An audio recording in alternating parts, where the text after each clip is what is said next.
Episode 6 के starting में हमें दिखाया जाता है कि अकीरा का हेड केंजी उसे बाईसाइकिल दिखाते हुए कहता है कि हम डिलीवरी के लिए इसी का यूज करते हैं, जिससे हमें गैस और पार्किंग स्पेस की दिक्कत भी नहीं होती है।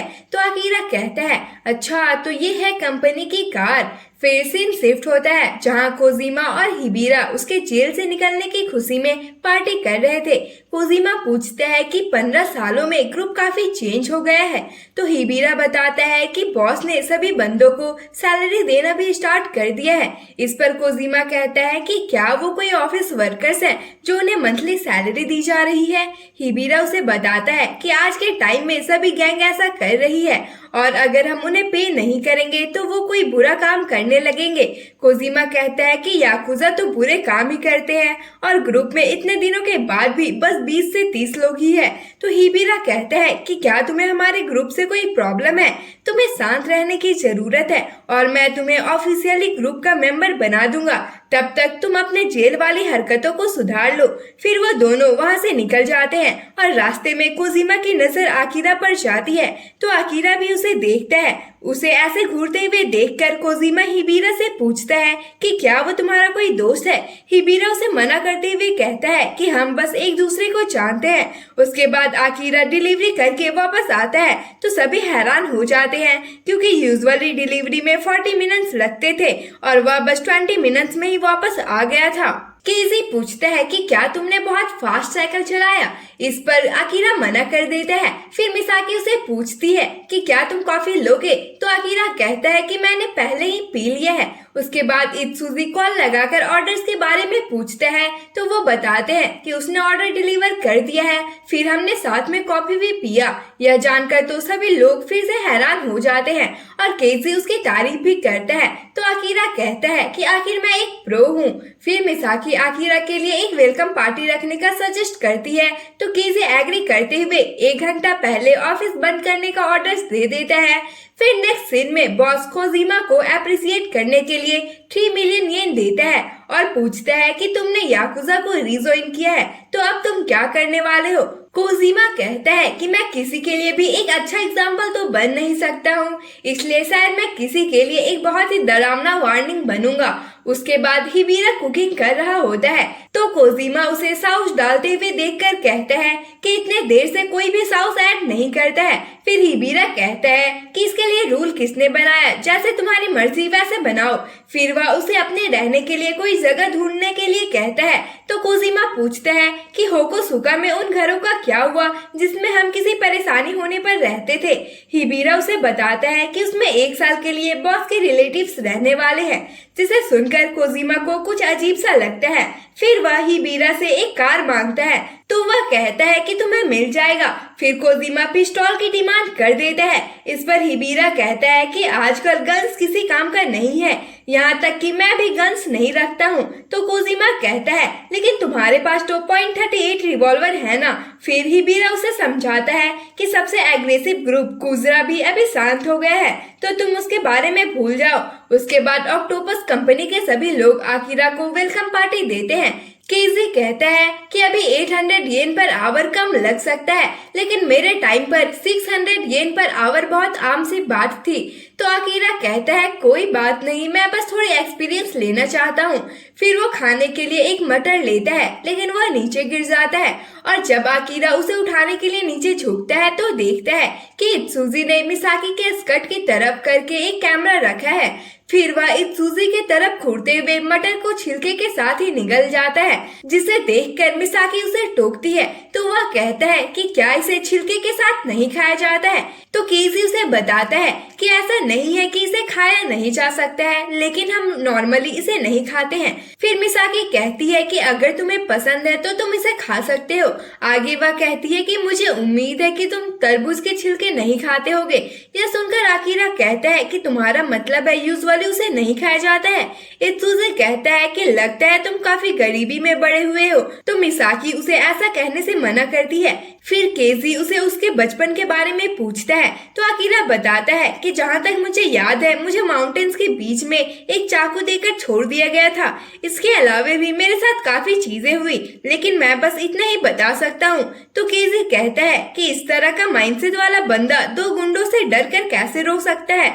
मिसाकी अकीरा से कहती है इसका मतलब उन लोगों ने तुम्हें छोड़ दिया था, तुम्हें इसके बारे में बात करने की जरूरत नहीं है, ये काफी पेनफुल है, और रोने लगती है। फिर अकीरा एक मीट के टुकड़े को उठाता है और खाने लगता है तो मिसाकी कहती है कि इसके हड्डियों को मत खाना, लेकिन वो तो उसे पूरा खाने के बाद छोटी सी हड्डी निकालता है और चुपके से मारकर कैमरे के एंगल को चेंज कर देता है। फिर वो सभी खाने के बाद एक दूसरे को बाय बोलते हैं तो इत्सुजी मिसाकी से कहता है कि मैं उसी डायरेक्शन में जा रहा हूँ तो हम साथ में चल सकते हैं। देन वो दोनों वहाँ से निकल जाते हैं और केजी अकीरा को ड्रिंक के लिए इनवाइट करता है तो वो भी मान जाता है। वहीं इत्सुजी की नजर मिसाकी के बैग पर जाती है जहाँ उसे उसके घर की कीज दिखाई देती है तो वो उसे बातों में उलझाकर बहाने से उसका बैग ले लेता है। फिर वो एक बार के पास पहुंच जाते हैं जहाँ मिसाकी का नेक्स्ट जॉब था तो वो उसका बैग रिटर्न कर देता है, लेकिन उसके घर की चाबियां अपने पास ही रख लेता है। नेक्स्ट सीन में केजी अकीरा को बार की लेडी से इंट्रोड्यूस कराते हुए कहता है कि यह थोड़ा क्राई बॉय टाइप का है, लेकिन इसके पास कमाल का स्ट्रेंथ है। तो वो लेडी अकीरा को ध्यान से देखने के बाद कहती है कि ये क्राई बॉय तो नहीं लगता है। इस पर केजी कहता है हाँ, लेकिन इसी ने मुझसे कहा था। तभी वहाँ कुरो और उसके अंदर काम करने वाला एक बंदा, आसान शब्दों में कहे तो उसका चेला भी वहाँ आ जाते हैं। यहाँ हम देख पाते हैं कि कुरो का पैर अभी तक ठीक नहीं हुआ था, इसलिए जब उसका चेला हेल्प करने की कोशिश करता है तो वह उसी पर चिल्ला देता है। फिर वो लेडी पूछती है कि तुम्हें चोट कैसे लगी। इस पर कुरो प्राउड के साथ आंसर देता है कि रियल मैन कभी कभी परेशानियों में आ जाते हैं। तभी उसका चेला उसे बैठने के लिए कहता है, लेकिन कुरो फिर से उस पर चिल्ला देता है तो वो लेडी उन्हें शांत रहने के लिए कहती है। फिर वो जाकर एक टेबल पर बैठ जाते हैं और कुरो एक सिगरेट को अपने मुंह में डाल लेता है। तभी उसकी नजर अकीरा पर पड़ती है, वहीं अकीरा भी उसे देखता है। उसके बाद तो उसकी हालत ही खराब हो जाती है और वो उसका चेला जो उसको लाइटर दे रहा होता है उसे पीटते हुए शांत रहने के लिए कहता है। फिर कुरो सोचने लगता है कि मैं उससे बात कैसे करूं, मुझे उसका स्टूडेंट बनना है। थोड़ा सोचने के बाद वह अकीरा को सुनाते हुए जोर जोर से अपने चेले के पास अपनी तारीफ शुरू कर देते हैं, जैसे कि मैं 11 सेकंड्स में 100 मीटर दौड़ सकता हूं और मैं हाई जंप में कभी भी नहीं हारा हूं। लेकिन प्रॉब्लम ये है कि मैं इन स्किल्स का कहीं भी यूज नहीं कर सकता हूं। ये सभी बातें तो उसके चेले के पल्ले ही नहीं पड़ रहा था। वहीं उनकी बातें सुनकर केजी अकीरा से पूछता है कि वो किस बारे में बात कर रहे हैं। अकीरा कहता है पता नहीं। फिर केजी अकीरा को मार्शल आर्ट सीखने के लिए सजेस्ट करता है। इस पर वह कहता है कि मुझे वायलेंट पसंद नहीं है। फिर वो लेडी कहती है कि तुम्हें इस तरह से किसी को फोर्स नहीं करना चाहिए। तो केजी कहता है कि मैं अपने एम्प्लॉइज को फैमिली मेंबर्स की तरह समझता हूँ, इसलिए मुझे इसकी चिंता होती है। फिर वह अकीरा को मटर के छिलके खाने से मना करता है, जिसे सुनकर कुरो टेबल पर पड़े मटर की तरफ देखता है और उसे छिलके के साथ ही जल्दी जल्दी खाना स्टार्ट कर देता है। तो उसका चेला उसे रोकता है। इस पर कुरो कहता है कि ये मेरा फेवरेट है। तभी अकीरा केजी से कहता है कि अब मैं इनके छिलके नहीं खाऊंगा, इनमें से केमिकल्स की स्मेल आती है। और ये सुनकर तो भाई कुरो की ऐसी की तैसी हो जाती है। वहीं केजी उनके शोर सुनकर कहता है कि काश ये थोड़ा शांत रहते, जिसे सुनकर कुरो का चेला उठता है और उसे धमकाने लगता है। तो कुरो फिर से उसे चिल्लाकर कहता है कि एक रिस्पेक्टेड मैन के लिए प्रॉब्लम खड़ी करने की तुम्हारी हिम्मत भी कैसे हुई। वहीं सीन शिफ्ट होता है और इत्सुजी मिसाकी के घर में घुस जाता है और यहाँ ये काफी वियर्ड हरकतें करता है और उसके बाद उसकी नजर वहाँ रखी एक फोटो बुक पर जाती है, जिसे देखने पर उसे पता चलता है कि मिसाकी एक बिकनी मॉडल रह चुकी है। फिर वह अपने फोन से उसके कुछ फोटो भी ले लेता है। वहीं अकीरा और केजी पीने के बाद बिल पे करने जा रहे थे तो कुरो कहता है कि उनका बिल मैं पे करूंगा, लेकिन केजी उसे मना कर देता है और अकीरा भी उसे वियर्ड नजरों से देखता है, लेकिन कुरो तो काफी खुश हो जाता है। उसके बाद अकीरा घर आकर कैप्टन को बताता है कि मटर और तरबूज के छिलके लोग यूजुअली नहीं खाते हैं और अपने बचपन के दिनों में खो जाता है, जब वो खाना न मिलने के कारण कच्चे कीड़ों को ही खा जाता था।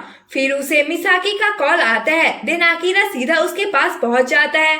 तो यहाँ हमें पता चलता है कि मिसाकी को कीज नहीं मिल रही होती है। तो डोर के लॉक को देखकर आकिरा कहता है कि मैं इसे बस 5 मिनट में खोल सकता हूँ, लेकिन वो ऐसा नहीं करता है। फिर वो वहाँ की छत देखकर सोचता है कि मैं आराम से छत से बालकनी और फिर वहाँ से अंदर जाकर डोर को खोल सकता हूँ, लेकिन वो ऐसा भी नहीं करता है और कहता है कि हमें सुबह होने पर लॉक स्मिथ को बुलाना होगा। तो मिसाकी कहती है कि मैं अपने किसी फ्रेंड को कॉल कर लूंगी, लेकिन पता नहीं वो जगह होंगे या नहीं। तो आकिरा उसे अपने घर पर स्टे करने का ऑफर करता है, लेकिन मिसाकी कंफ्यूज होकर मना कर देती है और आकिरा वहां से जाने लगता है। तभी मिसाकी उसे रोककर कहती है कि तुम अपनी सिस्टर के साथ रहते हो ना। और इसी के साथ सीन फिर से शिफ्ट होता है और इत्सुजी मिसाकी के बारे में सर्च कर रहा होता है। तो वहाँ उसे मिकी कावामुरा के नाम से उसके कुछ पिक्चर्स मिल जाते हैं।